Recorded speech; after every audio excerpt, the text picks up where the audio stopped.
Hello, we're live. What's going on, everybody? Happy Friday to you all. As usual, we will give it a minute or two for everybody to join us and hop in on the live session. This is our fourth consecutive YouTube Live, which is pretty awesome. I've never done something like this consecutively before. What we've done is kind of like random YouTube Live sessions, kind of here and there dispersed. So I've been wanting to kind of develop some more momentum, as I've talked about previously, developing more momentum, kind of getting in more of an intimate setting, one-on-one with you guys, to essentially best help to solve the challenges that you're having in government contracting.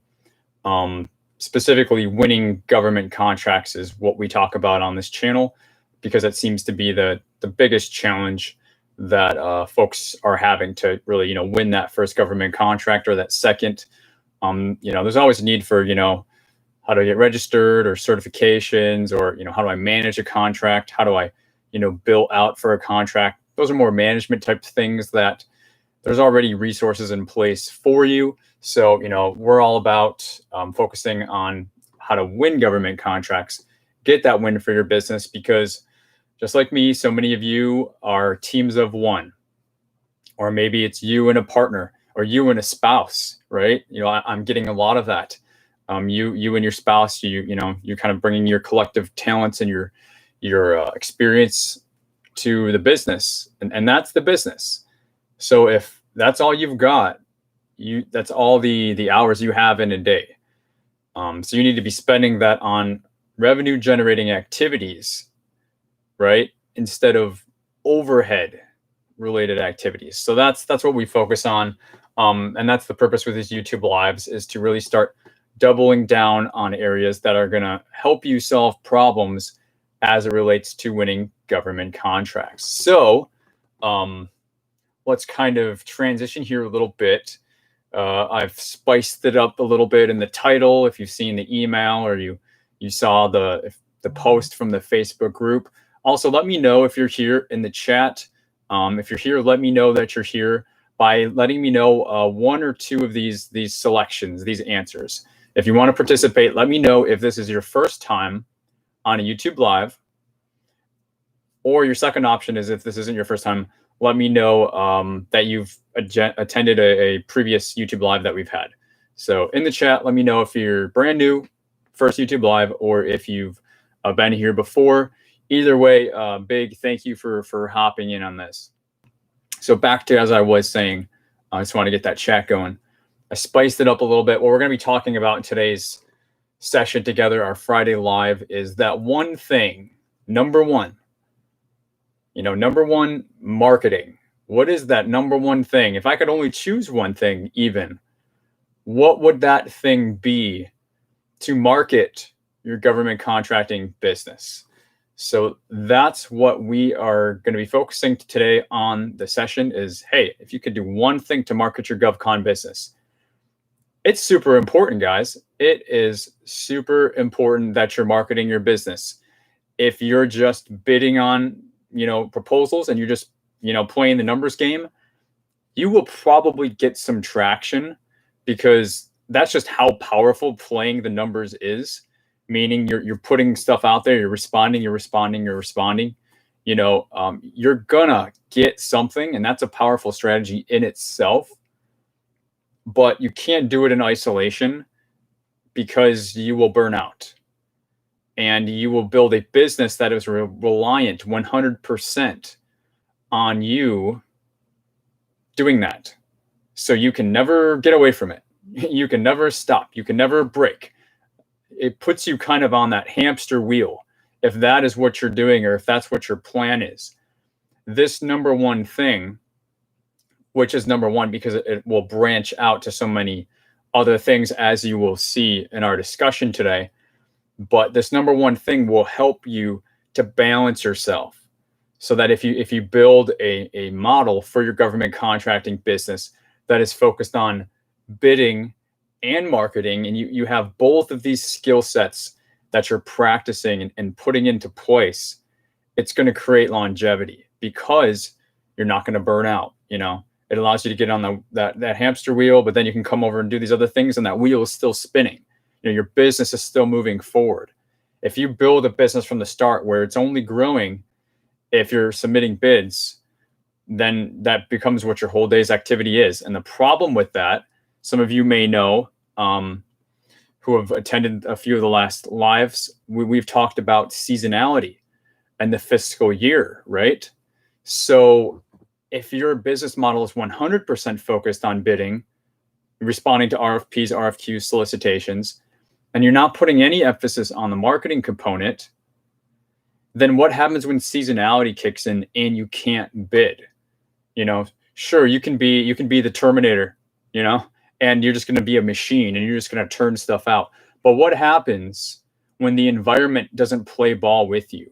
Okay, you can do that in the spring and the summer, but what happens when you hit, October, November, December, January, February? Hey, that's 5 months when things are extremely slow and there's just not nearly enough stuff to bid on. What happens if that is what your plan is, and then half of the year, the environment that you're in is going against you? You're going to starve, because there's not enough to keep you going. And that's why we like to segment marketing with bidding.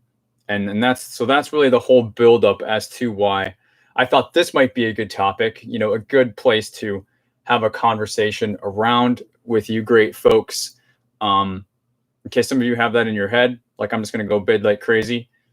I mean, you can't hunt when it's not hunting season. You can't mine gold when the ground is frozen, literally and metaphorically. If it's frozen, you cannot break through. So there's other things that you can do that will be complementary activities to that when the ground is frozen, and a large part of that is marketing. So hey, if you can't tell, I like to tease, I like to build stuff up. So that's really the pillar, the background, the contrast, whatever you want to call it. That's what we're going to be comparing what we're talking about today. So let me check the chat. I'll give you a bit of a 2-second outline of what we're going to do, and then we'll jump right into it. So give some love in the chats here. Yada Montreal, remember you attended previously. Awesome. Thanks for coming back. Steve, what's up, Steve? Yep. Hey, I was here last week on the previous live. I remember as well. Raquel Rogers, this is your first time. Welcome, Raquel. Thanks for jumping in and hanging out with us. Pickflip 113, third or fourth time here. What's up, buddy? That is my longtime best friend, Charlie, of about 15, 20 years. I don't even know how many years. Thanks for joining us, buddy. Frito Jaffard, my second time here. Welcome, Frito. I also remember Natural Cutie. Keisha Nichols was here last week. Yep, I remember. Welcome back. Hey guys, awesome. Thanks for coming back. Marshall Harris, I'm here. Awesome. The Fred, hey, second time. The Fred, I remember you. Just read your book. Thank you for the free content. For sure. I just put that out there because I think reading my book kind of brings you into my world when I was like really in the trenches learning this stuff for the first time. And I know that would resonate so much with you all. So I created this book called Winning Government Contracts that you can get free on my website, GovKidMethod.com, to kind of show you like what was going on year one, what was going on year two, what was going on year three, to give you a little bit of a paradigm shift in your mind, to put you on a level that you can relate to me even better, because, I was going through it for the first time, and I know you guys are as well. So appreciate that, Fred. And then NJ Mommy, if Derek is on, then I'm here, period. Awesome. I appreciate that so much. That's so cool. So, hey, we got a bit of a mix of folks returning and then some new folks here as well. So welcome to all you guys. As I've alluded to, we're talking about that number one thing. So what we're going to do is we're going to talk about this topic for probably a half an hour, maybe even a little less, because I don't have a whole lot of content today about the topic, but I'm going to tell you what the thing is in just a second. I know you're at the edge of your seats. And then I'm going to kind of tell you what people do with this thing, because you may have already heard of this thing. But then I'm going to give you 3 things that people don't know, that people don't That's really where the payoff is going to be for you. So when I tell you this thing, don't check out and roll your eyes at me, because I promise you probably don't know what I'm going to say. And those three things that I'm going to say, it's something that I haven't talked about a lot, but I'm going to start talking about it much more. And then after that, 25 minutes, we'll go to chat. If we have any other chat questions that are just generally related to government contracting, I will address those as I'm going through this topic for the next 25 minutes. If you have questions about this marketing thing that we're going to talk about, pop those in. I'll check the chat and I'll address those as we're going through it. Again, everything else GovCon related, save that for the end. I will respond to those at the end to make sure I try and get all your questions answered. All right, I'm pumped. It's a good day. It's Friday. I'm going to go see my beautiful girlfriend in a few hours after this live. I hope you guys are pumped. I hope that you are getting a good start to your weekend. And if not, hey, let's get it started right now with some good info. So if I had to do one thing to market my GovCon business, it would be, drum roll please. I'm actually a drummer. I don't know where my drumsticks are at. It would be marketing and developing the relationship with 3, 4, or 5 OSDBUs. And if you don't know what that is, I'll tell you about what that is really quickly. OSDBU, OSDBU, it's the Office of Small Disadvantaged Business Utilization. Some of you may already know that. Don't check out, don't roll your eyes. I'm going to tell you 3 things specifically that you can do during your meeting with these folks that I guarantee you're not doing, and I guarantee you haven't heard before, or at least applied it in this way. So let me kind of define what this is for those who don't know. I drink so much water, so you're going to get to learn this about me. I literally, guys, two of them, like a camel. The OSDBU is the Office of Small Disadvantaged Business Utilization. Okay, every agency, albeit the Army, the Navy, the Air Force, DoD, but also non-DoD agencies, the Department of Transportation, Department of Agriculture, the Department of Veteran Affairs, they all have one thing in common. They have something called an OSDBU. Let's call it a small business office. That's what it is. It's not the SBA. Totally different from the SBA. And a lot of folks don't even know these exist. So every agency has their own OSDBU, their own small business office, and it's that office's mission in life. The whole purpose is to meet with you as a government contractor who is new to the agency. It's their mission in life. And hey, this is just the basics, okay? I'm not dropping any knowledge bombs yet. This is just the definition stuff. This is the easy stuff. The 3 knowledge bombs are going to come in the second half of this chat. Again, this is just the definition, so bear with me if you already know what this is.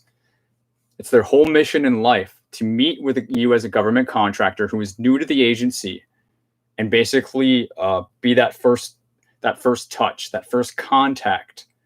It's really going to be a bit of like a matchmaking type feel. Again, this is just the very basic stuff, and this in itself is worth pretty much nothing if you don't do what I'm going to talk about with those 3 steps. But it's like you have that one meeting. So this is what it's called. It's called a capability briefing. So what you can do is have a capability briefing with what's called a small business liaison at an OSDBU. All right. So we've got 3 keywords here. We have OSDBU, small business office, and then we have a capability briefing. That's just the name for the meeting. I forget what the third thing I said was. OSDBU. Small business liaison. Then the small business liaison is the 3rd keyword. This is the person who basically works at, represents whom you would be meeting with during this meeting, okay, is a small business liaison. So you want to schedule a capability briefing with a small business liaison at an OSDBU. Okay, that's how we put it all together in one sentence. Again, some of you, this may not be new, and that's okay. It's how this is done that I figured out after probably 3 or 4 years, which is what makes all the difference. So just so you know, you could go to Google right now and you could type in VA OSDBU, or you could type in Army OSDBU, okay, whatever agency you might want to do business with. Google, being your best friend, will pull up their website, which is a specific small business website that agency has. So you could go to Google, click on that. After you type that in, it'll take you to their small business page for that agency. You can find the email, the phone number, the name. They may even give you a bit of an interactive map so you can see the different OSDBUs that agency has throughout the country and find the one that's closest or the best fit for you. And that's where you can get that POC information and reach out and say, hey, I'm so-and-so from ABC LLC company. We're a new government contractor. We want to earn business with your agency. We'd like to schedule a capability briefing. Let me know the best next steps. I also have a capability statement or something to prepare for this meeting. I'm happy to send it. Just let me know. You'll establish that initial contact. That's kind of how you would go about setting that meeting up. You either call them or write an email and send it. Things are a little interesting right now because of COVID-19. So they may be doing this over the phone, but I've done majority of mine in person. But hey, it's okay to do over the phone, especially for geographic reasons too. But just know that in person is always the best if that's ever possible. So if I had to do one thing to market my GovCon business, this would be the start of it. Okay, it would be the start of building this relationship with the small business liaison at the OSDBU with the agency that I'm trying to win business with, right? And this, hey, for some of you, you may have no idea what agencies you want to target. You have to figure that out, right? How do you figure that out? Well, you go on beta.sam.gov, contract opportunities. You use the keyword filter, the NAICS code filter, the PSC code filter to identify the bids that are a match for what you want to sell. Whatever the good or services that you want to sell, go to beta.sam.gov, see what pulls up. Once you see what's pulling up, like, oh yeah, this looks good, or no, this doesn't look like me, I can't bid that. Oh, but this looks like a perfect fit for me. When you see that, see what agency that's coming out of. It tells you right there. Do this on repeat, develop a short list, and this is how you back in. This is how you follow the money and you back in to identify those agencies, right? So then once you have these agencies, you got to start somewhere. It's like, okay, call me a liar or tell me you don't want to do this. That's fine. Don't do this. What's your alternative? Your alternative is just being random. And I've talked probably every YouTube live about the negative side effects of just being random and the wasted resources and the missed opportunities and opportunity cost of missing out on synergies of being random versus doing something over and over and over again at a particular agency or multiple agencies. So don't get me started on that. So let me see how that digests for you guys. Let me know in the chat, how is that sinking in? This is just that first thing. I haven't gotten to the 3 things yet. Let me see how that's sinking in.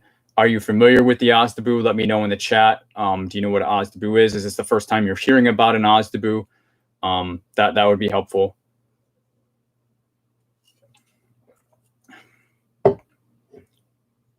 And then also, not also, just repeating myself for a second to let that sink in for you guys. If you're not doing this, then you're being random.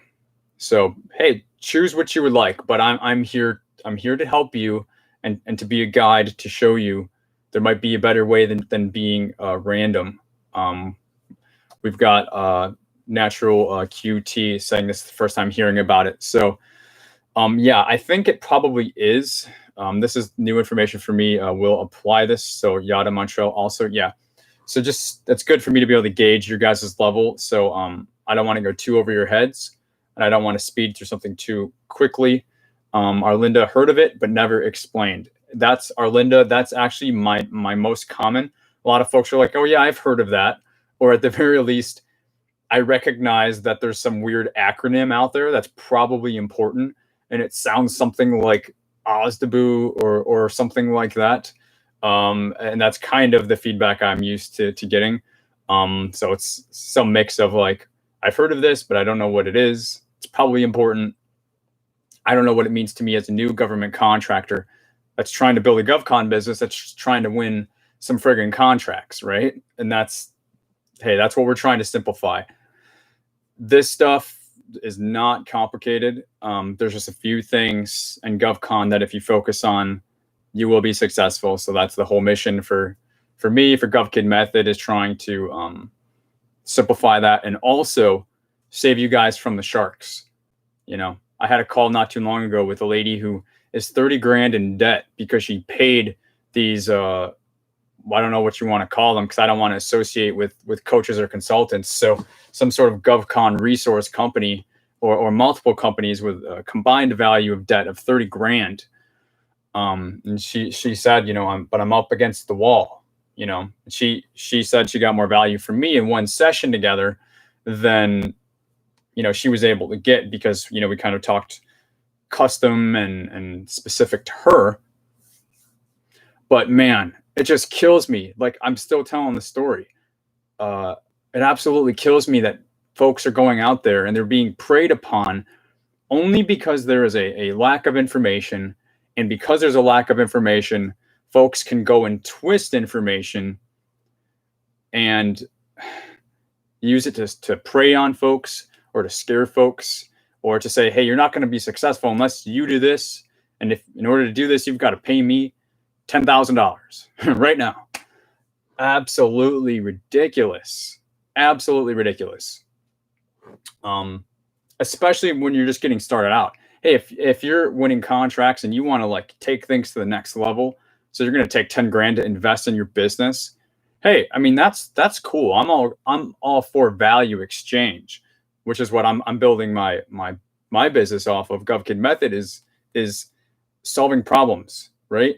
Okay, so what is it worth to you to have this problem solved, right? Okay, that is a more interesting thing versus saying, hey, if you don't do this, you know, that and that's going to happen. You know, fear mongering and scare tactics is not a good way to build a business, and there's so much of it. Or just the lack of information, telling people they have to spend $1,000 or $500 to get a capability statement. Are you effing kidding me? Like, for real. Anyways, you guys are going to get to know, I like to go on my soapboxes, but hopefully they're relevant to you. And I'm just trying to show that I care and and do stuff that helps you. So anyways, let's come back. Okay, that was enough of a few minute break. Let's come back. Small business office, OSDBU. Every agency has one. Go to Google, type in your agency that you get from beta.sam.gov. Type in your agency and type in OSDBU, OSDBU. That will pull that up, okay? And what you can do is, you know, our 3 keywords today, OSDBU.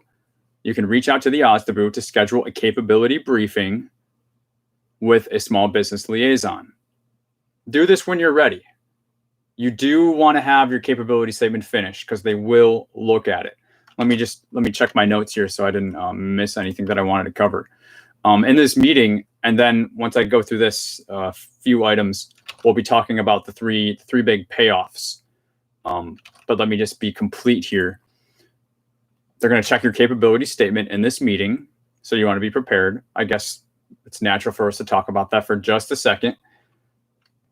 Your SAM registration is going to be complete. I mean, it has to be complete. You shouldn't be doing this if you're not registered in SAM.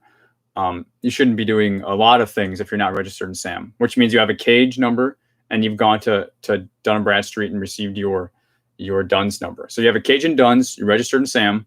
That information is on your capability statement, which is why your CAPE statement needs to be complete before you schedule this meeting. Your dynamic small business search profile should also be complete. Your DSBS SBA profile should also be complete. I just put a new GovCon Quick Tips video on my YouTube channel yesterday. If you don't know how to access this, I show you how to access it in less than 5 minutes. Majority of people don't know how to access it. Majority of people don't even know this thing exists. It's called a DSBS profile. This is literally the database that a contracting officer will say, I need a contractor to do this. Let me see what's out there. I'm looking for a woman-owned small business that has IT NAICS codes and that's it. Like, let's just start with that. Maybe they're located in the state of Virginia. They will go in this database and they will search the dynamic small business search, and they'll have probably not a short list. It'll probably be a long list of contractors, and then go through this list, click on it, and it'll open up their profile. Okay. If you've registered in SAM, you have a profile that's half complete, and you need to go and finish it if you haven't done this yet. If you've done this, good for you. If you haven't, I just posted a brand new video yesterday, so I guess I'll plug it. It shows you how to access it, and then it's fairly intuitive once you get to that point, okay? You got to input your some keywords. Your NAICS codes will auto-pull from sam.gov. You have an opportunity to write like a little company description, basically one paragraph, and you want to make sure you put some keywords in there too to help you be searched. So there's that type of info that you need to add that does not automatically get added because it does not exist in sam.gov. So I guess I had to explain all that just to tell you they're going to check your dynamic small business search profile, and that's what that is. And I have a video that very easily shows you how to get to that. And it's through your sam.gov. So you'll have to log in to sam.gov to access it. But I show you literally from logging in to getting to the profile. Cradle to grave, A to Z, I show you in like 4.5 minutes in that video. So if you don't know what I'm talking about, you should probably go and check that out. So they're going to check your CAPE statement in this meeting, your SAM registration, your dynamic small business profile, as we just talked about. And then they're also probably going to give you a procurement forecast. If you're, 50% of the time they will. Depends on the time of the year. So they'll maybe give you a printed out thing, or maybe they'll send you a link in your email that says, hey, here's our acquisition forecast. Here are the jobs that our agency is going to be bidding over the next fiscal year, over the next 12 months. And, if you're meeting them like in April, they may still give it to you because you still have, 4 or 5 relevant months. So those are the basic things that you will do in this meeting. And the people who know what this is, that's all the stuff they would kind of roll their eyes. So like, yes, Derek, really, this is the number one thing you would do. I already know that. Well, that's not the thing. Like I said, we're about to get to the 3 points now. But if you don't know what all that is, which some of you don't know what that is, you're not going to understand the rest of what I'm going to talk about. So we have a mixed audience of new, intermediate, maybe some advanced, but a lot of new and intermediate levels. So I need to provide both breakdowns. So you have this meeting, right? Everything goes great. They get your information. You get their information. You say bye, and then you go home. Well, that was a waste of time. And that is what most folks do. They schedule their CAPE briefing. They get this exchange, and then they leave. What did you really get out of that meeting? I mean, maybe you got a business card, or you got an acquisition forecast. So what? I mean, like, really, like, we're talking about winning government contracts. Like, you need to win a contract. You need to feel it. It needs to be a piece of paper. It literally is a piece of paper that has a word with your name on it. It's literally a piece of paper. It's an email, but, it's close enough. So that's not enough. So a more advanced strategy is to focus on what is the purpose of this meeting? How is this meeting, me spending my valuable time, setting this up, driving to it, sitting there for an hour, hour and a half, driving home? Why is this worth my time? I'm a small business owner of one, or I have 2 or 3 employees, or it's just me and my spouse or my significant other. Why is this worth my time? When I'm trying to win contracts, I'm spending money. I'm spending time to do this. That's really what you need to be asking with every activity that you're doing. or something that you're doing on repeat, you really need to ask yourself, what is the true value? Is it busy work, or is this something that in some way is backing up from the steps to win the contract? You know, like that's real talk, guys. Like, if it's not somewhere in line of the steps, it doesn't have to be like all bidding on proposals, but it should be in some way supporting your path, specifically like your funnel of winning a contract. If it's just random and you don't have any trajectory tied to it, then you're just doing busy work and it's not going to have a path. So that's really where these three things are aligned with, where they kind of come from to this marketing meeting with the OSDBU, is really asking yourself, what do I want out of this? So there are three things that I've found to be super, super helpful, and they take your credibility up to here. Your goal in this meeting is just to establish the relationship. After this, you have to grow the relationship. You have to be persistent. You don't go on a date once and then say, well, I didn't get married. I mean, maybe in Vegas, but other than that, like, that's insane. Who would think that? But to also say, well, I'm not going to go on any dates then, is also a insane thing to say, right? You have to go on dates, right? You have to establish that contact, but you have to date for X period of time. You have to have experiences together, grow the relationship to marriage, or grow that relationship to your marriage with that agency, which is getting an award with them. Now you're entered into a contractual relationship with that agency. Once you have an award, it's their name, it's your name, it's their signature, your signature, just like a marriage, right? So this is just the date. And too many people, they just go on that one date and then they're like, well, never heard from him again, or I never did anything. Well, I mean, that's not a great formula in dating or in trying to win a contract, if you were to ask me.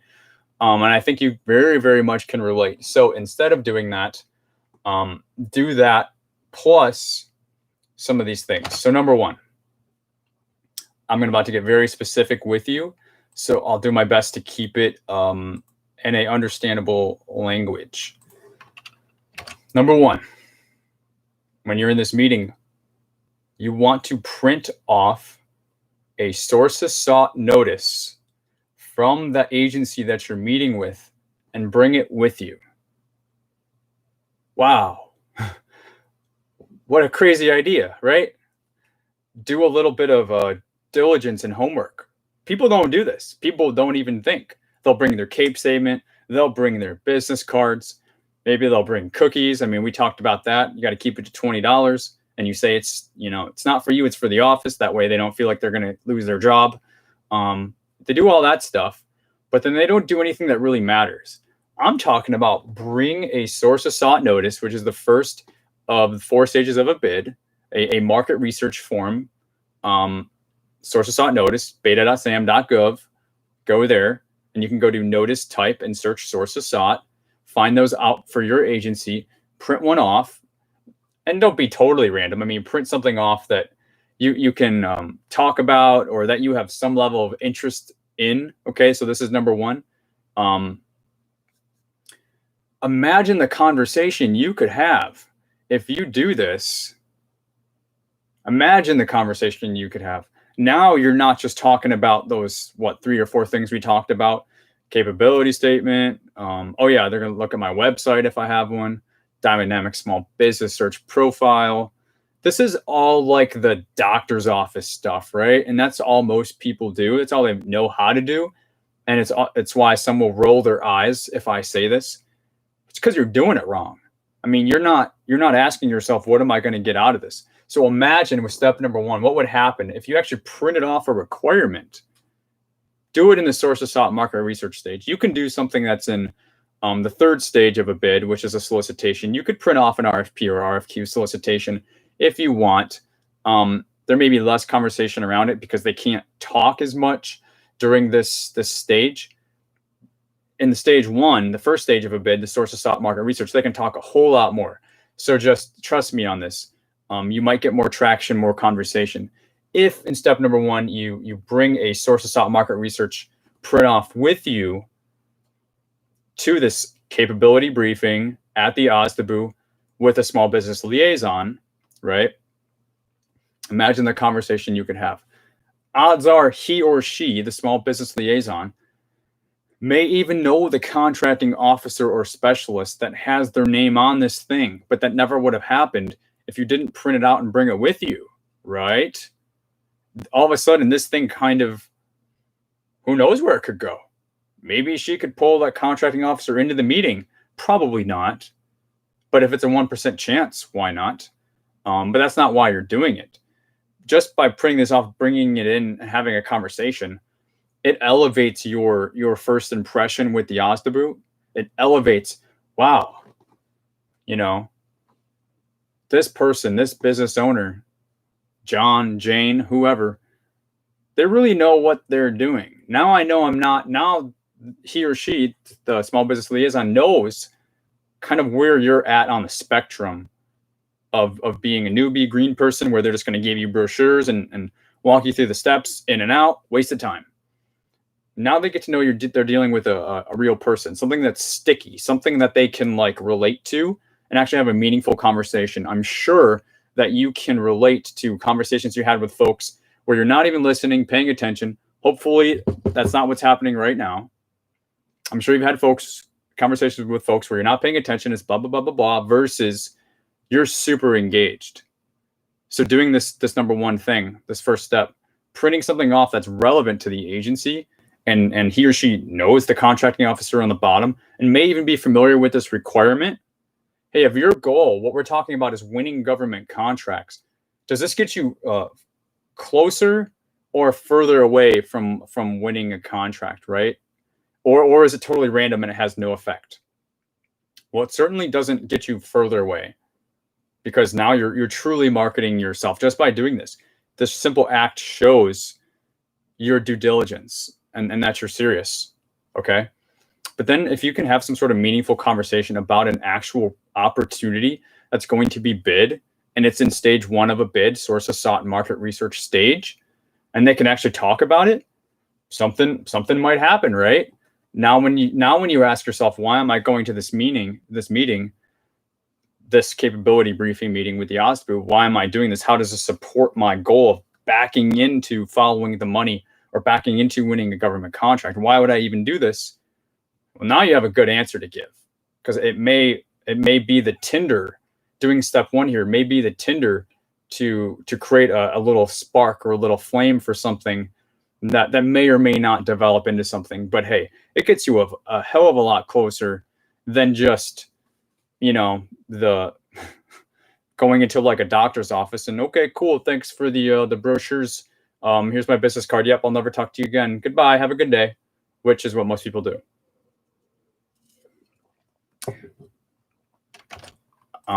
Number two. So I hope that kind of speaks for itself. Let me just check the chat really fast here, guys. And then we'll go to number two. NJ, mommy facts, Derek. There's a lack of info on the internet and YouTube, and info that's there is good. However, you are the only one that's here to help with making some money. It's still a business. Hey, thank you so much. I genuinely am here trying to help. I really do appreciate that. I hope folks see that. I am building a business. I throw my mouse here. I am building a business, but I'm trying to do that as an exchange of value to solve problems and to help you guys and give you real stuff. Yata Montreal says message, and then Steve says, do they visit my office once I win a contract? The address of my office, when it is compulsory for them to visit my office. Steve, I will I'll get to that since that's not specifically about marketing. Steve, thanks for that. I will get to that as we switch gears to the second half of the session. I'll answer that question. So just hold the phone on that. And then pick flip. How do you go about bringing up the sources sought paper you brought with you? So how do you go about bringing it up? So what you can do, if you mean by bringing it up, is like entering it to the conversation. You can literally just say, that's a good question. So you're having a conversation. Step one, you're sitting across the table with a small business liaison. You're talking about your capabilities, website, whatever, all the basic stuff, right? Literally, have a copy printed for you and a copy printed for him or her. You can even have 2 copies for him or her if they happen to have like a second person. It's always good to have a backup copy. So maybe bring 3 copies of the source assault with you, stapled. And then once you kind of feel the conversation either, heading to a lull or winding down, or once you feel you've established a rapport and, the kind of, you've done feeling each other out and you can move on to a higher depth thing. Once you feel the conversation is ready to bring up this this source is sought, then you can literally just say, I was doing some market research, or, hey, I'm actively looking for opportunities to bid for your agency. I really want to earn your business. And so do you mind if I slide this over to you? Can you take a look at this? This is a source sought that I printed out. I found this a couple of days ago, and it's something that is relevant to my company. We can perform this. I understand it's only in stage 1. It's only in the source sought market research stage. So I just wanted to see if there's anything that about this requirement. Do you know this contracting officer? Do you know anything about the need that maybe we can have a brief conversation about? And just, you want to use like soft language, soft questions. Don't ask questions that will result in a yes or no answer. Use open-ended questions that will get them to start talking, is really what your goal with this would be. So that's kind of how there is no magic to bringing it up. Just bring it up whenever you think it's a good way to bring it up. Literally, if you have something to hand them, it will be the start of the conversation, because they're going to be like, oh, what do you have for me, right? Then they're going to see that you have something that's their language, a source of sought notice, and then they're going to be able to talk more meaningful on a more deeper level with you. So, Charlie, good question. Thanks for that. That's kind of how you would go about bringing this up. So thanks for keeping me on track with that. For step number 1. So the second thing, not really steps, but the second thing that I would do that I think has a huge payoff, really, it's a huge payoff. Switch my waters here. Look at that, guys. I'm already down 1 water. There's another thing that you can do that I think has a huge payoff, that I think almost nobody does. This one is even more exclusive. So it's probably that much more important. Are you listening? So what that is during that conversation, again, probably towards the end of the conversation with the small business liaison, during your capability briefing at the OSDBU, are 3 keywords. During this, towards the end of this meeting, they're probably going to, whether they're being nice or they're being genuine, it's okay either way. Preferably they're being genuine with you, but what you can do is, and hey, this would be actually a great 1-2 after step 1. If you did bring in a source of sought notice to this meeting, this would be a great follow-up to that. But even if not, you can do this on as a standalone strategy, kind of your second strategy here. Either way, you could ask him or her, the small business liaison, if it's okay if you CC them on emails that you send out to contracting officers just with this agency. Has to be within their agency that they all work for. Is it okay if you CC them on your email responses to sources sought notices, stage 1, or actual solicitation, RFPs, RFQs, stage 3? Ask if you can literally copy them on the email. I haven't ever really heard one of them say no. I've even probably 30% of the time, 1/3 of the time, had them bring that idea to me, which is where I got the idea in the first place. The small business liaison told me to do that if I wanted to, and I just kind of ran with it. If you can CC them, think about this. We're responding to a bid, stage 3, or market research, stage 1. And you got the contracting officer or the specialist in the email line, right? You got your subject. And then in your carbon copy, your CC line on your email, you have the small business representative, the small business liaison. What does that do for you? especially since you're already doing this anyways, right? You're already gone through the process of putting together a source of sought response or a full-blown bid response. What does it hurt to put this person on that CC line? The effect that it has is a magnifier effect. And it really kind of can open some, I don't want to say open some doors, but I can't think of a better analogy. It can open some doors for you. It gives your company, your reputation, you as a small business owner, it gives you some weight. It almost gives you a bit of a badge. Like, hey, I've been approved by so-and-so. I've been approved by the small business liaison. Versus if you're just, Joe Schmo or whatever, just randomly, responding to a source of sought or a solicitation, you just, hey, please accept our bid response. Our attachments are attached. Please let me know if you have any questions. Thank you for an opportunity to respond sincerely. But they don't even know who you are. If you have the small business liaison on the line, it lets them know, okay, this person's kind of in the inner circle. They're a little bit more on the inner circle. And maybe I will, hey, this doesn't mean they can just straight up like give you an award. I'm not alluding to that whatsoever, but it's the small things that make the difference. The devil is in the details. You eat an elephant one piece at a time. I say that all the time, right? This is like at least one little mini chunk, if not a couple. It gives you a lot more weight in your response. So why wouldn't you do it? And the second component that this has, besides carrying weight on some of your business development activities, it also is one way to passively grow your reputation with the small business liaison. Because now because it's all about the follow-up and persistence, right? I said if you just have this one meeting, well, you've just wasted time. The payoff is in the persistence. This is how you can do your persistence. If you're CCing them, now they're seeing you, once a week, once every 2 weeks or something. When you're responding to contracting officers, you're CCing them. They're like, man, they're really kind of being active. Like, I can see that they're trying to win the business, and then maybe when you have a follow-up meeting with that small business liaison, hey, you've got a lot to talk about. Now you kind of have like this relationship going without even talking directly, because they've been seeing what you're doing and they get to know who you are.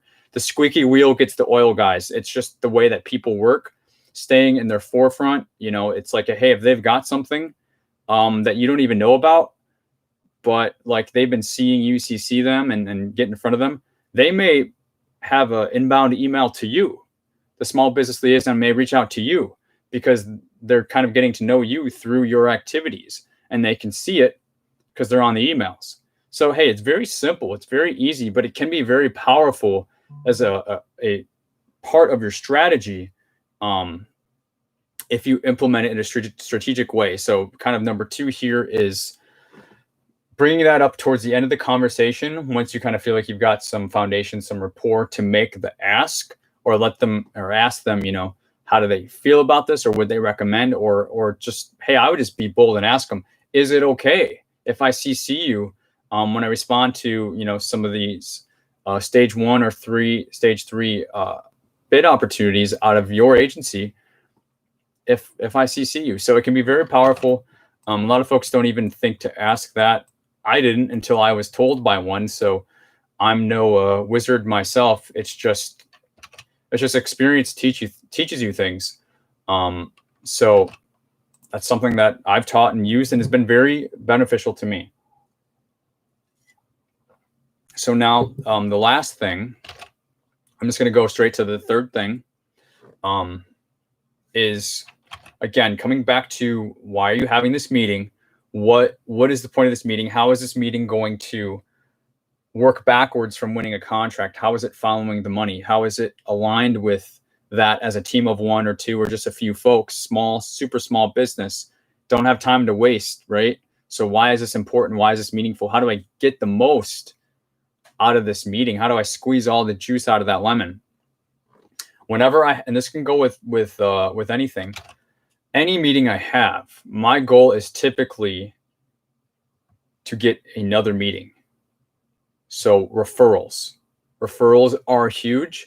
And I mean, all three of these points, you could use all three of these in one meeting. You can use, not with any type of meeting, but with OSDBU small business liaison meetings, you could use kind of all three of these, and you could kind of use them sequentially in an order if you wanted, in the order that I gave them to you. So if you want to end on this, you can ask for them to open some doors for you. Don't let this meeting be the last thing that you do with this agency just because you don't know what else to do. You don't think they know people? You know what's wrong with asking? Like being upfront, like gauge this in your conversation. Are we able to be successful with your agency? I know that we have to earn your business. We know that we've got to do the numbers and respond, and we know that we have to market, and we're going to do it. But if we do that, can we be successful? Will we win contracts? If you're not getting that vibe from them, it's like, don't force it. You need to find that out sooner than later. If this agency is not a fit for you, if they're not buying what you sell, which should be one of your kind of main things you're digging for in this conversation, but really you should be doing your own research before you even have the meeting, right? We talked about that. Find the bids that are coming out of the agency to validate your model, right? You need to get that validation before you even reach out, so you don't look like green or novice, or like you don't know what you're doing. Okay, I want to prepare you guys. I want to equip you guys, and so you already come equipped to this meeting, but you still want to get their feedback. Okay, you've already gotten your own feedback, but now you want a second level of validation. You want the validation from the small business liaison. You want them to tell you, yes, we do buy this. We buy under these NAICS codes. We buy under these PSC codes, right? So, okay, you've established that you're in the right place. And then once you establish, you should have this happening in the meeting to really do any of these things. But this third point is that referral. It's that, what other doors can you open for me? I've literally, and don't expect this all the time, I think I've only had it happen twice, but I have literally had a small business liaison in this meeting schedule a follow-up meeting with me to do a capability briefing, a second capability briefing with the room full of contracting officers for that agency. And there was over a dozen of them. Okay. Just because I asked for that follow-up. And she said, yeah, I think we can do something. And then I don't remember if it happened right away or we had to come back the next day. I think we had to come back the next day and give a presentation, my boss and I. Can you see the value in that? Being able to get right in front of a contracting officer and a contracting specialist, probably 12 or 13 of them. Do you see the value in being able to do something like that? Do you see how that can get you really close to backing in from winning a contract, right? These are the folks that sign off on the awards. These are the type of things that if you just ask these kind of key questions, they are the key that opens the lock. And it's not a guaranteed thing. It's not all the time, but it's a little bit. It's sometimes. It's like, well, what else better do you have to do? If you're going to a meeting, it's like you can't unhear this now, right? If you're going to this meeting, you can't not do this, because why wouldn't you? Okay. So if you ask for a referral, it could be with other contracting officers. It could be with other small business representatives, small business liaisons. It could be with a PM that maybe you're in a unique type of industry. You don't have a lot of competition, or maybe you're working on something that's like new. Maybe a PM that they have, a program manager that would be interested in that. Hey, they're not contracting, but they're the ones who goes to contracting and tells them, hey, we need this bought because we need this good or service. It doesn't matter what angle. It just gets you into an additional angle. And that's something I would urge you to apply to any opportunity that you have to have a one-on-one, whether it's a meeting or you're going to a GovCon conference and you're having a conversation. Always try to get a follow-up. either a follow-up with them. If it was a kind of a shallow level conversation and they were distracted, I do this at GovCon conferences. My goal at a GovCon conference is not to collect a whole bunch of business cards. My goal is to get a couple follow-up meetings where I get to sit with the person one-on-one. Because I know after going to enough of these conferences, they're not going to remember you. You're just another number. A lot of times they don't even want to be there, or at the very least, it's long and it's tiring. And, it's like, you're not going to do business. It's not going to be a meaningful step towards winning a contract. But if you can get a follow-up, it takes you up, a link higher on the value chain, getting you closer to something. Hey, all we can do is do our work, right? All we can do is do the hard work, which is the business development activities that will result in winning a contract. And that is marketing / building relationships and bidding on contracts. Us as small business contractors, that's all that we can do. That's all that we can focus on.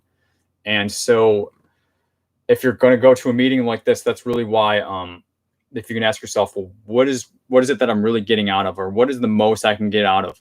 Hey, I just gave you 3 things that really will make transform your meeting from being kind of a waste of time to being super meaningful. So let me just, I'll highlight them all 3 again in case you're taking notes or whatever, if you want to write these 3 down. Hey, we talked about, OSDBU, capability briefing, small business office, right? Get that scheduled. You want to make sure you have your capability statement, your SAM registration, your dynamic small business search profile done. They may give you a procurement forecast. That's fine. That's whatever. That's the basic stuff. And then once you're through that, there's 3 things that you can do. You can print off sources sought, stage 1 market research, and bring it with you and talk about a specific requirement. So we talked about all the advantages to that. So print that off, bring copies for you and for them. Secondly, you can ask to CC them on emails. You're already going through the motions. This will change the magnifying setting. It gives you a lot more weight when you're submitting things. Why not give yourself that badge? It can go a long way sometimes, depending on the particular contracting officer or specialist. It can lead to meaningful conversations. And it's a passive way of marketing to the small business liaison, because you're CCing them. And so you're actually also building a relationship with them. And now you have meaningful stuff to come back to them and talk about, because as we know, we have to be persistent. You can't just have one meeting and let it die, right? And then lastly, you're having this meeting, you would be doing yourself a huge disservice if you're not asking for referrals, or asking if they know the contracting officer or specialist on this particular opportunity, this source of sought that you're talking about. Is there anybody that would be served by allowing you to have a meeting with them? You don't know what their answer is going to be. You don't have to say a contracting officer. You can leave it open-ended, but it could be other small business liaisons, officers, or specialists in contracting. There's even PCRs, which I haven't talked about at all on this channel, but I don't talk a lot about. But there's also PCRs, which are procurement center representatives. And they also play a role similar to a small business liaison. They're the ones who fight for small business. So if a contract is not set aside for total small business and it goes to larger, like the large companies, the big boys, they will be the ones to fight to say, no, small businesses can do this. So they also fight for small businesses, and maybe they would refer you to a meeting with them. That could be meaningful depending on your specific conversation. So referrals is number 3. So that's huge. So that's my presentation for today. Those are the 3 things, the 3 main takeaways. Again, so the number 1 thing I would do, if I could only do one thing, one activity, it would be to get in front of this OSDBU, and I would do 3, 4, or 5 of them. I would try to find 3, 4, or 5 target agencies that are buying what I'm selling. Okay. And then I would literally do this meeting 3, 4, or 5 times with each. Ask the same questions. Squeeze as much juice out of each meeting as you can. And then play that persistence and follow-up game in developing that very important, meaningful relationship. They may not all pay off, but you literally only need one to kind of befriend you and take you under their wing, which may be overstating it, but some small business liaisons will be very helpful to you. Others will keep their cards very close to their chest, and they won't want to do anything outside of like giving you a brochure and reading from it. Others will be a lot more engaging and kind of go to bat for you. So I say 3 to 5 because they're not all going to be like a super fan of yours. They may just be like 0. They'll not good, not bad. They'll just be neutral. You just need to get kind of like one super fan that really, appreciates your business and what you're going after, which is, why it's really important that you sell your business and you keep an attitude of being humble and trying to earn their business so that, you kind of get them to open up to you. You become somebody that they can know, like, and trust. After all, they have a need and you have a need, and your guys' needs are matched. They need work to be done, and you can do work. So, hey, that's the whole reason why we're even doing this. Otherwise, you would just be talking to somebody that can't help you and you can't help them. But the whole reason for this is that you guys can help each other. So why not be a trustworthy, humble, hardworking, small business that has those strong ethics and values built into them, and sell that in this one meeting, and then do those 3 things to squeeze the most juice that you can out of it. That's the number one thing I would do. And it would not just be having that one meeting. It would be doing it the way that I just explained, which I think is very different than what you may be taught by others, or you may just know or are kind of told what to do. Most of the time they tell you to do this, but they don't tell you how to do it or what to do. So that's it. We can go to questions. If you guys have any questions, I know we had one question from before that I will get to. Now is the time for questions. I took up the whole hour, which is fine. I will stay to answer questions that you all have. And if you got to run or whatever, hit the like button on this video. It will help in the rankings of YouTube. And if you haven't subscribed, also consider subscribing. GovCon is all that I talk about, especially if you're new here. There's not a lot of great GovCon channels. And I'm trying to be a beacon of light for you all, to get the real nitty gritty, transparent and genuine stuff to help you, not to like try to rip you off or whatever. I've got a bunch of experience and I'm just trying to get it out there. I don't know everything. There's a lot of stuff I don't know. I'm ignorant in a lot of areas, but there's stuff that I do know. And I feel like I'm doing a disservice by not getting that info out there, just because I'm seeing so many people that are being screwed over. It will keep me awake at night, literally. So I'm just trying to help. So liking and subscribing helps to get me in front of the folks that actually need the help. That's the whole point. So appreciate it. Thank you so much. So let me go back. I know we had one question to begin with that I saved for the end. Okay, I believe this was Steve G. What's up, Steve? Do they visit my office once I win a contract? So do they visit my business office? The address of my office is my home. When is it compulsory for them to visit my office? Thanks. Interesting question. Good question also. No, they typically don't care about your office. Almost never will they visit your office. Lots of people do business from their home. The folks who are usually more interested in visiting your office are the Small Business Administration, the SBA. So not an actual, contracting officer or, a contracting chief at a particular agency. Him or her are not going to come knock on your door and say, "Are you guys legit? What kind of a show you guys got going on here? What? This is a house, there's a couch, and there's a TV, and there's a little kid over there. You guys aren't legit. This is nuts." Like, that's not going to happen. I have to amuse myself sometimes, guys. So just bear with me on that. That's not going to happen. So you're fine. Even if you win a contract, I'll talk about two things where I've known them to visit.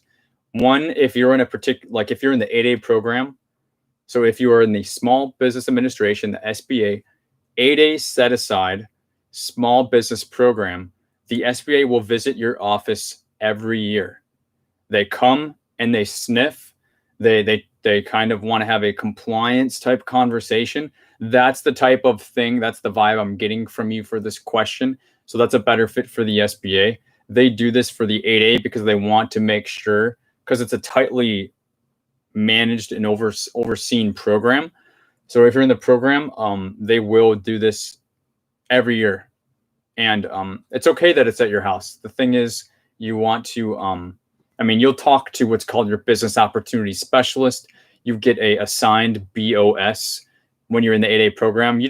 They'll know this from day one, so it won't be any surprise to them. And you just kind of have a clear designated office, some sort of clear line of separation. Usually a door is what they want. So if it's like an office with a door, something like that, not always, but it's the easiest route.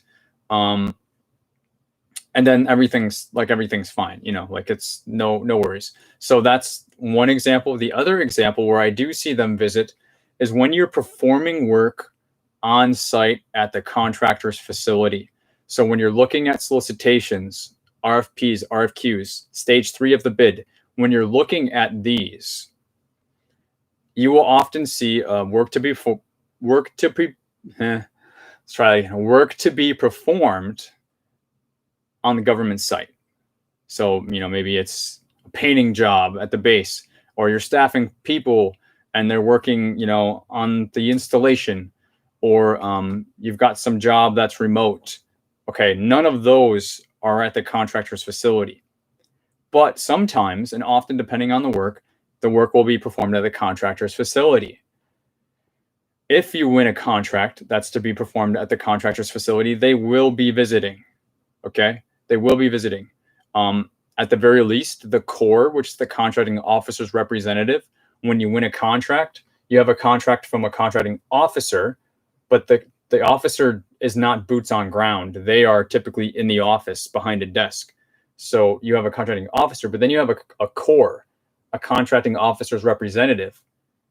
And then him or her is the one who is boots on ground, and they enforce the contract. They can't make changes to the contract. That can only go through the contracting officer. So you usually will see, like, CC them both on emails and stuff like that. So that core would visit your location. If your location was your house, that core would visit your house. Very rarely have I seen contracting officers come out, but I have seen it. And then lastly, if there is depending on what type of job it is, you may have some sort of engineer or program manager on the government side, the technical person. They may come out to check as well, because they kind of know the details to look for. So I have seen that on certain contracts where they'll come out every single week. But maybe you're doing something like in a big garage, or like some office where you built off on the house. Like, you wouldn't be doing that on your kitchen table. If you're getting that level of contract, you would have to go get some office space or something. So SBA, or when it's at the contractor's facility, those are the two times they actually would come out and visit, to all of my knowledge and experience. Other than that, they don't have the time, quite frankly, or the care to see what your office looks like. Steve says, awesome, thanks a lot. By the way, I'm asking because in your previous video, you said they come out and check for accounting papers or something. I don't recall saying that. There may be some sort of, I may have miscommunicated or have some level of misunderstanding. Accounting papers, I'm not sure exactly. Certified payroll is something I remember talking about. If you remember specifically, just let me know. But either way, hopefully this clears it up for you so there's no confusion. So thanks, Steve, for that question. The Fred, what's up? Do you ever utilize a local PTAX specialist? Mine helped me to set up our capability statement at no cost. I'm hunting for OSDBUs next, LOL. Fred, yes, I do have a certain level of engagement and experience with PTACs. I did speak about them on a previous. So the PTAC is the Procurement Technical Assistant Center. It is a free center. Every county is supposed to have a PTAC. So you, as a new or a scrappy small business owner looking to get into government contracting, or one that's in and is trying to like find their way, you can go to a PTAC, schedule an appointment. They will meet with you on person. They're super nice. They will help you primarily on the beginning stages. They'll help you to kind of get registered if you're having issues. As the Fred mentioned, they do have capability statements. The ones I've seen aren't necessarily the best, but if you have nothing and you're just looking to get started, you can take their capability statement as well. My experience is that every PTAC is a little bit different in terms of what they offer, and how deep they can go with you. They'll also have kind of like one-on-one sessions, introduce you to like proposal, writing, looking at bids. They'll do a lot of intro type stuff. And then after that, it's kind of like you have to take it and run with it. After that, they're not going to really hold your hand. It is a free service, so there is a limit and an extent, but they can be a great resource, in my opinion, especially for those who want some support at the very beginning stages that I just walked through. Yeah, so that's what the Fred is referring to. But do I ever utilize local PTAC specialists? Me personally, I don't. But yeah, I make that recommendation for folks who are a match for what I just explained. Agreed, had the same experience, good place to start. Awesome, yeah, I totally agree. Next, Vincent Gordon, making our way through the chat here. Vincent G, this was very helpful. Thank you, great info. Hey, Vincent, I appreciate that. I appreciate that a lot. I'm glad that it was helpful. And Yada Montreal, thank you for the nuggets. Absolutely. Yeah, there literally was 3 nuggets in here. I would call each of those a nugget, because each one by itself can be fairly powerful if you use it the right way. So it's really like, yeah, you just got to put it to use. Marshall Harris, thank you. Very helpful. Awesome. Thank you so much, Marshall Harris.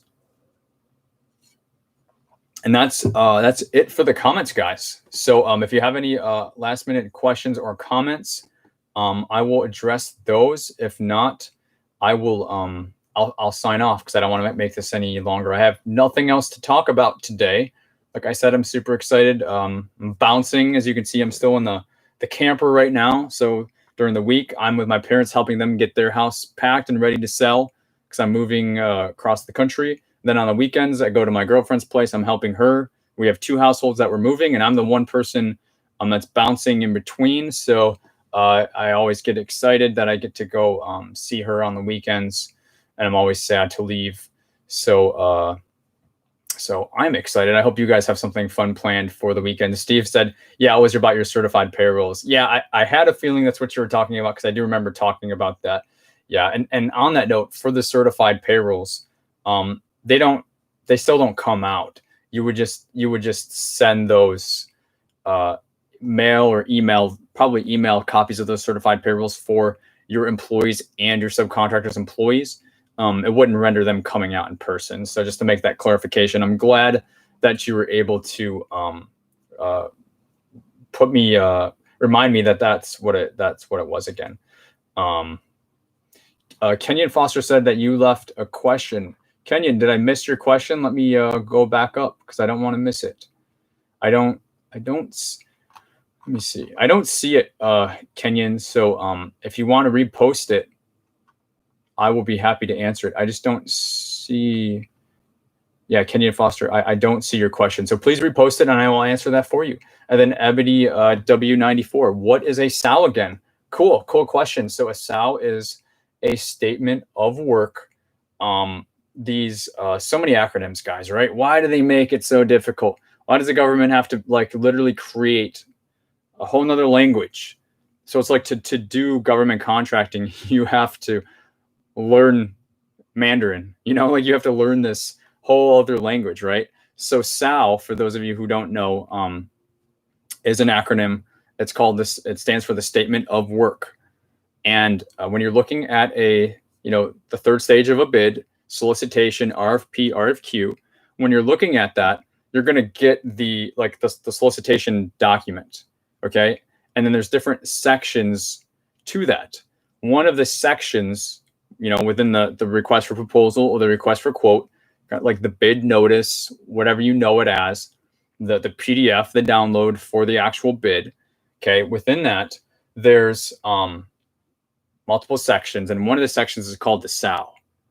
So that's what Ebony is astutely pointing out, that there is something called the SAL, and it's one of the most important sections, which is why it's a great question, because the meat and the potatoes, this is a section of a solicitation, RFP, RFQ, section of a bid that tells you the work that's actually to be performed. So if you're pricing something, you're responding to a bid and you have to price it, you need to understand specifically what the job is. What are the parameters? What is the start date? What are the hours? What are the different components? Whatever it is. I mean, it's overgeneralization because there's so many different types of bids, so many different types of jobs that need to be done.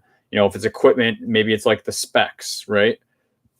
Or, if it's like staffing, where is the employee going to work and how many hours are they going to work? This is the type of information that is contained within the SAL, the statement of work, also known or commonly interchanged with a PWS, performance of work statement. Technically, there is a slight difference between the two, but I don't split hairs with that stuff. Somebody may call me out for being wrong, but they're essentially they're very similar, and it's usually one or the other. Performance of work statement or statement of work. There's a reason why it's literally like the same words, because it's pretty much the same thing. And each thing shows you the meat and potatoes of the actual work. So it's not all like the contract clauses. It's not the instruction to offerers. It's not the pricing cleanse. It's not the SF 1449 or 42 page, the first couple pages that you sign. It's something that's like the meat and potatoes, telling you exactly about the work. So that's what the SAL is. I don't want to overshoot it, but for those of you who don't know what the statement of work is, you will see that that or a performance of work statement. So thank you for that question, Ebony. Thank you. So Kenyon Foster, you reposted your question. So I've seen a contract that's ending near the end of the year, but the incumbent has been there for 5 years. Is it good to contact that entity about sub or teaming and anticipation of them retaining? I'm not sure 100% exactly about the question. I get part of your question. I just don't get the entire question. I've seen a contract. It's ending near the end of the year. Okay. So we got a contract that's coming to the end at the end of this year. So the end of 2020. But the incumbent has been there for 5 years. So the incumbent, for those of you who don't know, is the company that's been performing the work in the past. This is this is extra credit if you're still paying attention, taking notes. The incumbent is the company that's already been doing the work. So sometimes there's a job that's a new need. It's never been done before and they're bidding out for it. Or there's a job that's been being, executed option years, year after year. And that person is called an incumbent. That business is called the incumbent. So the question is, but the incumbent has been there for the last 5 years. Got it. You wrote, is good to contact that entity about subbing or teaming and anticipation of them retaining. Okay, got it. I got your question now, Kenyon. So you're saying if they get the contract again, which is the anticipation of them retaining. So if the government retains them as the incumbent and say they're going to get this contract for the next 5 years, is it good to contact the entity about subbing or teaming in anticipation of them getting the contract? So I think I clearly understand your question. And that's a good specific question, actually. So, yeah, I mean, you can, if you're looking to be a subcontractor, that is a subcontractor type strategy that some folks utilize. However, you don't have to do that just at this time, you can kind of reach out whenever you want. I do get kind of why you're thinking, oh, now would be a good time because the contract's going to roll over and it's going to be a new contract. So maybe you can come in with, a lower pricing as a teaming partner or a subcontractor, or you could come in with, a different approach or a better way of doing things compared to maybe the way that they're doing it, or some other teaming partner they may already be working with. So that could be an angle. But I would just say, when it comes to being a subcontractor or a teaming partner, you don't have to wait. You really need to be doing these things all the time to develop relationships, so that when they do have a need, they can plug you in, or they can send you an email and say, hey, we've got this statement of work, for Ebony, we've got this SAL, or this performance of work statement. Can you take a look at it? Let me know if you could do this. We may, want to request a quote from you. That would be the company asking you, another company, as a subcontractor or a teaming partner. That would be the kind of the line of communication. So if that's your strategy, your angle, you could absolutely do that at the time the contract is rolling over, or let's say beforehand, which is what you're saying. You're trying to take advantage of the timeliness of like, hey, this ends at the end of 2020 and it's going to be September, so I can kind of hop on this thing. I say go for it, because I come from the experience of jumping in the deep end, kind of doing things and then apologizing later or whatever. Like, we just don't have time to sit around on our hands and try to play a perfect chess game. We just have to get our hands dirty and see what works. So I appreciate, Kenyon, I appreciate your thought and the strategy. I do think it's definitely something you can do. And I think you could couple that with, doing other activities to grow relationships at all times, not just at times when contracts roll over.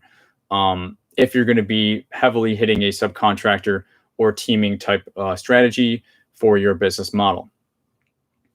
And then Antoine, I did not skip you. I just wanted to answer Kenyon's question first. So Antoine said, thanks for the great info. Will the stream be available to watch on your channel later? Yes. So all of my streams are available to watch later. They're all on my YouTube channel. So after the live stream ends, it's immediately available to watch. So it takes about 2 days, and then you'll be able to see even all of the chat. So even the old chat will show up. So you'll get to see everything. That takes about 2 days. But the stream itself, me sitting here talking, is available for every live stream. And on my channel, I've created a playlist that you'll see kind of on the homepage of my YouTube channel. So you can see all the live streams, and the thumbnails currently for those are like my face with some weird color. So today's is a green color. So yeah, absolutely. You can go back and watch those. Thanks for that question and allowing me to expand on that. Steve, please make a Patreon account. I want to pay back somehow for the great info. Steve, hey, I appreciate that, man. That means so much to me. I've thought about it, but it's only something that I wanted to do if it's something that you all wanted, because the last thing I want to do is like act as if I'm doing something to just doing something to make money and not provide value. So if there's enough demand for those of you who aren't familiar with Patreon, Patreon is something that's been around for a few years now, at the least, maybe a little bit longer. And it allows artists or folks who are independent to be supported by their fans. So it's a way of, you can create some sort of, they have small like memberships, or almost think of like a what's it called? Like a Kickstarter type thing. It's not Kickstarter, it's not crowdfunding at all, but it allows you like different levels to contribute. And in exchange for contributing on different levels, you will get, maybe like content that other people can't get, or you become a member. Maybe you get like a coffee mug or a t-shirt. It's just a small way for folks to say appreciation or show appreciation by giving money in exchange for maybe some privy type stuff. So if there was enough interest, I would do something like that. I have thought about it, but I really appreciate where you're coming from, Steve, just you wanting to support me. So thank you so much. I will note that in my decision to maybe do something like that in the future. So thanks for putting that in my head, that maybe a few of you would be interested. to keep me doing stuff like this. Because again, if there's not enough interest, I won't continue doing these YouTube lives. So the goal is for these to grow over time so that I can keep doing this. But if this isn't providing value, I have to find something else that will provide value. Otherwise, I'm just wasting my time, and this is a hobby and not a business, and I need it to be a business. So just finding the best way to add value to you guys is what I'm all about. And if doing these live sessions is something that's it, I will definitely consider doing something like that. Kenyon, thanks. Sorry if it was confusing. No, I got it. I just needed to reread it. You're fine, Kenyon. It wasn't confusing. I just kind of read it too fast, so you're all good. And I hope that was able to answer your question. And Ebony says thank you again as well. Yes, Ebony, thanks for joining us. So I'm going to end it here, guys. We don't have any more other chats or questions. We're at about an hour 25, so I think we've spent a good session together. My goal is to do next Friday again, keep these rolling for as long as we can. September, life is going to get crazy for me. Things have been a little bit crazy already, but things are going to get really crazy. September 23rd is the closing on my house that's being built in Alabama, September 23rd. And we need to be out of all of our houses by like the 14th or the 15th of September. So I'm literally going to be like Airbnb or like staying at people's house. It's going to be absolutely even more crazy than being in a camper. So I've got probably 3 more good weeks in me before that crazy week or 2 hits. And maybe I'll just do something from my phone. It won't be like in a cool setup, and I won't have a microphone and stuff like that. So it might be a little shoddy, but if I can, I want to keep doing everything every Friday. So I should be good the next few weeks. If you guys want to come back, same time, same place, 12:30 to 1:30. I'll have the links in the Facebook group. If you're on my email list, I send the emails out as well with the link. But yeah, I'm eventually going to hit that crazy time, and I'll keep you posted. If you're following me closely, you'll kind of know what's going on with me. So that's it, guys. Thanks for joining our 4th YouTube live. Thank you so much. If you haven't yet, consider hitting that like button or subscribing. It does help a whole lot. GovCon is all I talk about and want to help you guys with. So until next time, have a great, awesome weekend. Bye, everybody.